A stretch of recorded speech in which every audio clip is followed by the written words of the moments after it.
واعتصموا بحبل الله جميعا ولا تفرقوا۔ ناظرین سامعین السلام علیکم ورحمۃ اللہ وبرکاتہ۔ پیغام پاکستان کے ساتھ میں ہوں آپ کا میزبان قاری سید صداقت علی۔ ناظرین، جیسا کہ آپ کو علم ہے کہ ہم مختلف انسٹیٹیوشن سے آپ کی خدمت میں پیغام پاکستان پروگرام پیش کر رہے ہیں، اور آج بھی ہم نے جس کالج کا انتخاب کیا ہے وہ راولپنڈی میں واقع ہے، اور اس کا نام ہے government graduate college satellite town Rawalpindi. آج کے ہمارے مہمان خصوصی ہیں پروفیسر ڈاکٹر روش ندیم، جو ڈین ہیں بی ایس پروگرام کے۔ تو ہم ان کو خوش آمدید کہتے ہیں۔ ڈاکٹر صاحب السلام علیکم۔ بہت شکریہ قاری صاحب۔ ڈاکٹر صاحب، آپ ذرا بتائیں گے اپنے جس پروگرام میں آپ ڈین ہیں اس میں کیا کیا کام ہو رہے ہیں اور کون کون سے اس میں جو ہے کورسز چل رہے ہیں؟ قاری صاحب، جب HEC کا قیام عمل میں آیا تو کالجز کو یونیورسٹی کا بھی درجہ دیا گیا۔ ایک تو یہ اقدام ہوا، دوسرا یہ ہوا کہ کالجز کی سطح پر بی ایس پروگرام شروع کیا گیا۔ HEC کی طرف سے جو بڑی تبدیلی آئی وہ یہ تھی کہ FA کے بعد جو BA اور MA کیا جاتا تھا اس کی جگہ پر 4 سالہ ڈگری پروگرام جس کو BS کہتے ہیں وہ متعارف کروایا گیا، اور اس کو کالجوں میں جو آلریڈی کالج تھے جہاں پر پوسٹ گریجویٹ کلاسز ہوتی تھی وہاں پر یہ BS پروگرام جاری کیا گیا۔ اب اس میں یہ ہے کہ بچے FA FSC کے بعد فوری طور پر ڈگری پروگرام میں چلے جاتے ہیں، لیکن اب یہ 4 سال کا جو BS پروگرام ہے یہ بذات خود MA کے برابر ہے، اور اگر HEC کی یہ شرط نہ ہو کہ MPhil ضروری ہے PhD کے لیے تو بچے براہ راست BS کے بعد PhD میں جا سکتے ہیں۔ اس کو عالمی سطح پر جو مین اسٹریم ایجوکیشن سسٹم ہے اس کے ساتھ جوڑنے کے لیے HEC نے یہ سارے اقدامات کیے۔ ڈاکٹر صاحب، آپ ہمیں اپنے تعلیمی سفر کے بارے میں کچھ بتائیں گے کہ قاری صاحب، میں نے 83 میں میٹرک کیا، تو اس کا مطلب یہ ہے کہ میں 80 میں 8ویں کلاس میں ہوں گا۔ یہ وہ دور تھا جب ابھی پرائیویٹ سکولز اتنے ان نہیں تھے، اور ہماری جو شہری مڈل کلاس ہے وہ بھی اس کے نفسیاتی اثر میں نہیں تھی، تو لوگ زیادہ تر جو ہے سرکاری تعلیمی اداروں کو ہی پریفر کرتے تھے۔ تو اس دور میں میں بھی سرکاری تعلیمی اداروں سے ہی پڑھا، اور پرائیویٹ سیکٹر میں اتنے نہیں ہوا کرتے، بہت کم تھے۔ اب تو یہ ہے کہ رجحان یہ ہے کہ لوگ اس طرف کم آ رہے ہیں اور ادھر زیادہ جا رہے ہیں۔ اس کے اپنے کچھ فوائد ہیں، ہماری جو ریاستی اداروں کے جو تعلیمی ادارے ہیں اس پہ بات بعد میں بھی ہو سکتی ہے، لیکن یہ ہے کہ میں نے میٹرک کیا مدرسہ ملیہ اسلامیہ ہائی اسکول سے، اور اس کے بعد میں نے اس کالج میں کچھ دن میں نے گزارے ہیں۔ یہ وہ دور ہے جہاں پر 2 مشہور ہستیاں علم و ادب کی، جناب انور مسعود صاحب یہاں ہوتے تھے، ڈاکٹر احسان اکبر صاحب جو بڑے مانے اور جانے پہچانے شاعر ہیں دونوں، اور عالمی سطح پر پاکستان کا بڑا اہم چہرہ ہے۔ تو ان کے رفاقت میں، ان کی استادی میں میں نے کچھ سیکھنے کی کوشش کی، اور باقی کچھ ایسے دوست تھے جو شاعرانہ ذوق رکھتے تھے۔ تو ان سب کی رفاقت میں مجھے اپنا احساس ہوا کہ میں کس قسم کا انسان ہوں اور کن صلاحیتوں کا مالک ہوں۔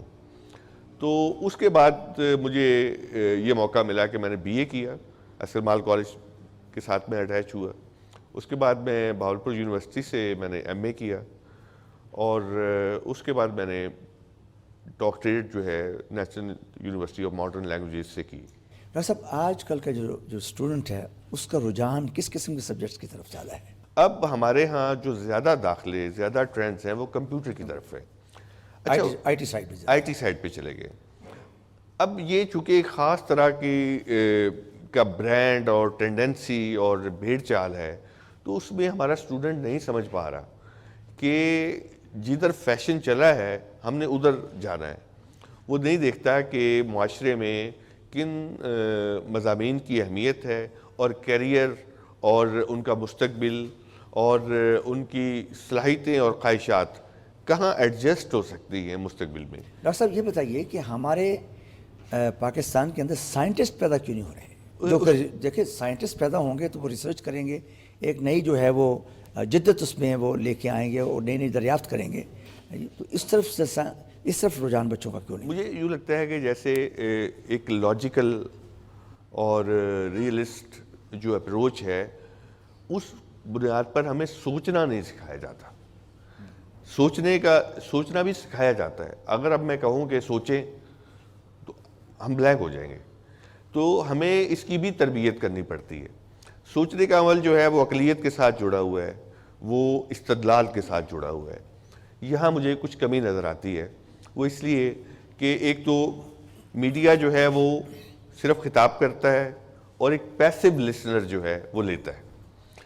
سیم ہمارا جو ایجوکیشنل سسٹم ہے اس میں بھی یہ ایک پرابلم ہے کہ کویسچن اور دلیل وہ کمزور ہے.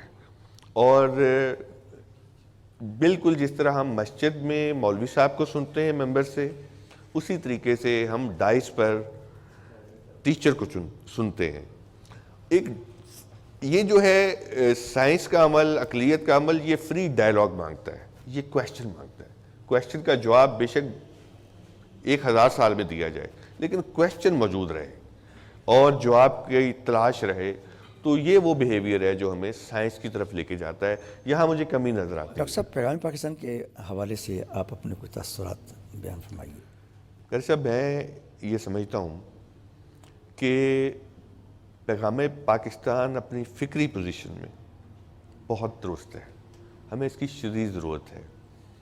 پوری دنیا میں صرف مسلمان ہیں جو مذہب کی بنیاد پر اپنی آئیڈینٹی بناتے ہیں. اسلامی بلاک ہو، امہ ہو، پاکستان کا نظریہ ہو، پاکستان کے قیام کی بنیادیں ہوں، ہم اس کو مذہب کے ساتھ جوڑتے ہیں اور ہم تاریخ اسلام پڑھاتے ہیں. اس کی بنیاد پر یہ ہے کہ مسلمانوں کے دلوں میں اور ان کے لاشعور میں جو پرائیڈ ہے تاریخ کا، جو افتخار ہے، وہ بہت زیادہ ہے.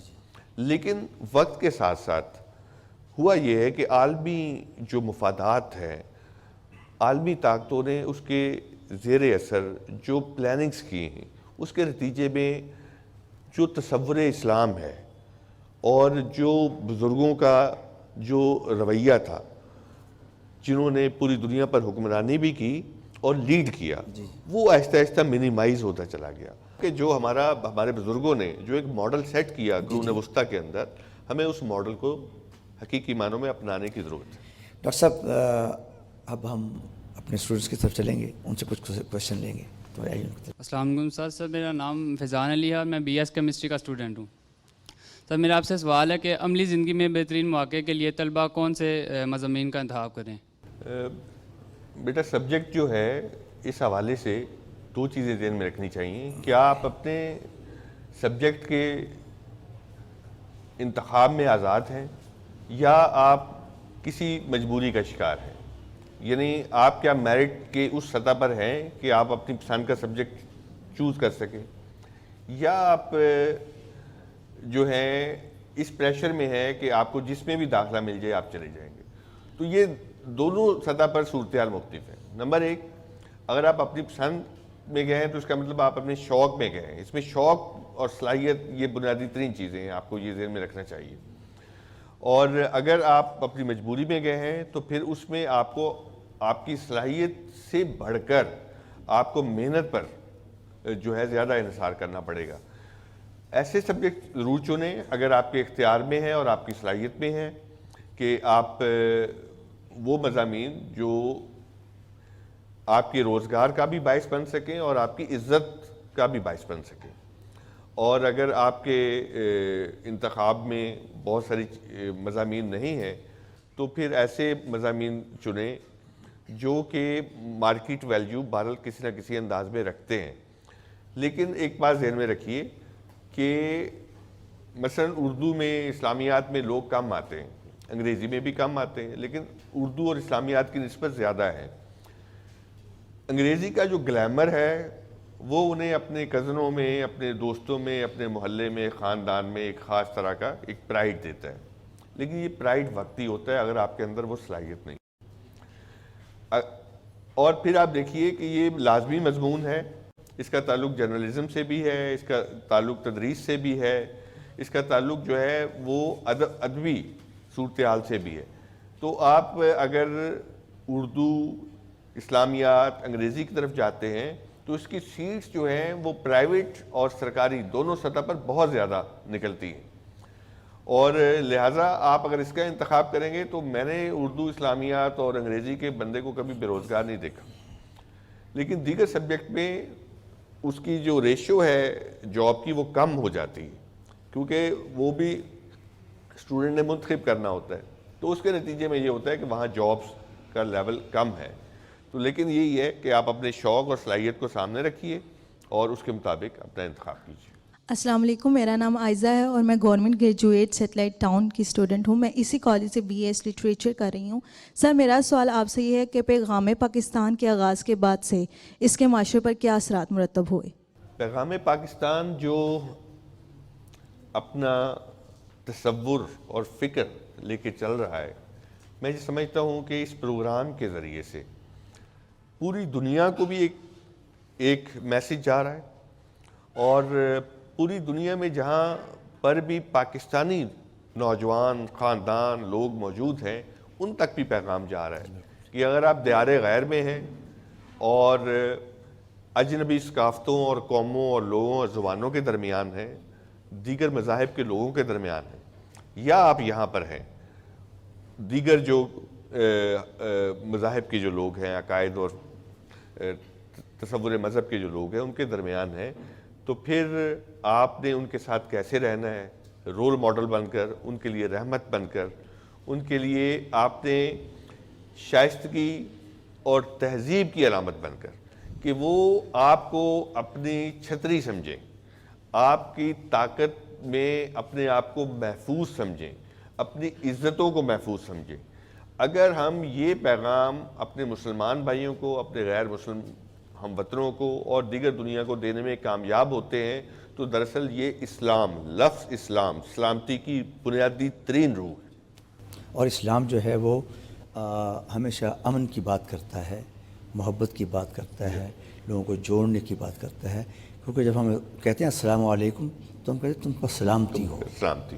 اس کا جواب بھی یہی ہوتا ہے جی کہ مجھ پر سلامتی بھیجنے والے تم پر بھی سلامتی ہو. واہ. تو ہم نے اپنے کردار سے, ہم نے اپنے جو ہے اپنی پریکٹیکل لائف سے, اپنے بیہیویئر سے, جس میں بزنس میں کام کر رہے ہیں, جس ملازمت میں کام کر رہے ہیں, وہاں رہ کے یہ پروف کرنا ہے کہ ہم مسلمان ہیں اور ہم ایمانداری سے کام کرتے ہیں اور ہم جو بات کہتے ہیں اس پر عمل بھی کرتے ہیں. السلام علیکم, میرا نام کنزا فارس ہے اور میں گورنمنٹ گریجویٹ کالج کی طلبہ ہوں. میرا تعلق B S C S department سے ہے. میرا سوال ڈاکٹر روش صاحب سے یہ ہے کہ قومی سطح پر ہم اپنے تعلیمی معیار کو کیسے بلند کر سکتے ہیں؟ اس میں 3 اہم کردار ہیں, خود طالب علم, استاد اور انتظامیہ. بنیادی جو رول ہے وہ استاد کا ہے جو انتظامیہ اور طالب علم کے درمیان کھڑا ہوا ہے, اور جو براہ راست طالب علم کو اپنا ہدف بنایا ہوا ہے. تو اس کے لیے ضروری ہے کہ طالب علم اور استاد کے درمیان جو رابطہ ہے, اس کے درمیان جو رشتہ اور تعلق ہے وہ مضبوط ہو. ہم جہاں پر رہتے ہیں, جس ادارے میں اور جس مشن کے ساتھ وابستہ ہوتے ہیں, اس کے ساتھ تعلق بنانا ضروری ہے. اگر ہم تعلق نہیں بناتے اور اس کو فور گرانٹیڈ لیتے ہیں کہ یہ چیز ہے, ہم نے یہاں سے چلے جانا ہے, تو پھر ہم جو ہے نہ سیکھ سکتے ہیں نہ سکھا سکتے ہیں. تو استاد کو جو ہے ایک رشتے میں لے کے آئیے اور کتابوں کے ساتھ اپنا تعلق جوڑیے, اور ایک سیریسنس, ہائی سیریسنس اپنے اندر کے ڈگری سطح پر جو آپ کے اندر کا جو بچہ ہے اس کو جتنی جلدی ہو سکتا ہے اپنے اندر سے نکال دیجیے. ایک میچورٹی اور ایک اچھی پرسنالٹی کے ساتھ طالب علم کے کردار میں اپنا سماجی جو رول ہے وہ ادا کیجیے. السلام علیکم، میرا نام حلیمہ سعید ہے. میں government graduate college satellite town کی طالب علم ہوں. میرا تعلق کمپیوٹر سائنس کے ڈپارٹمنٹ سے ہے. میرا سوال ڈاکٹر روش سے یہ ہے کہ کیا طلبہ بھی پیغام پاکستان کی مہم میں حصہ لے سکتے ہیں؟ جو تصور اور فکر پیغام پاکستان کی یہ تحریک لے کے آگے بڑھ رہی ہے، یہ تحریک ہو یا نہ ہو، تحریک یہ ہے کہ ہمارے اس تصور کو ہمیں یاد دلا رہی ہے کہ آپ مسلمان ہیں اور آپ نے ایک ماڈل کی حیثیت سے پوری دنیا کے لیے ایک خاص طرح کا نمونہ بننا ہے، رول ماڈل بننا ہے. رول ماڈل بننا ہے. اور آپ سے یہودی، عیسائی، سکھ جو بھی ہیں وہ متاثر ہوں، آپ کی تعریف کریں اور آپ جیسا بننا چاہیں. یہ اہم چیز ہے. اب ظاہر ہے کہ یہ جو ایک ٹرینڈ ہے بنایا جا رہا ہے فکری سطح پر پیغام پاکستان کے ذریعے سے، اس میں آپ والنٹیئرلی آپ جہاں ہیں، جیسے ہیں، جس عمر میں ہیں، جس سطح پر ہیں، آپ اس تحریک کا حصہ ہیں. آپ نے آج ہی سے یہ عہد کرنا ہے کہ پیغام پاکستان کا جو مشن ہے، اس کی جو مشن سٹیٹمنٹ ہے، آپ اس کے ساتھ جڑے ہوئے ہیں. آپ نے کچھ ایسا نہیں کرنا بولنے میں، آپ کے اعتبار میں، آپ کے جیسچر میں، آپ کے عمل میں، کہ جو پیغام پاکستان کی روح کو متاثر کر سکے.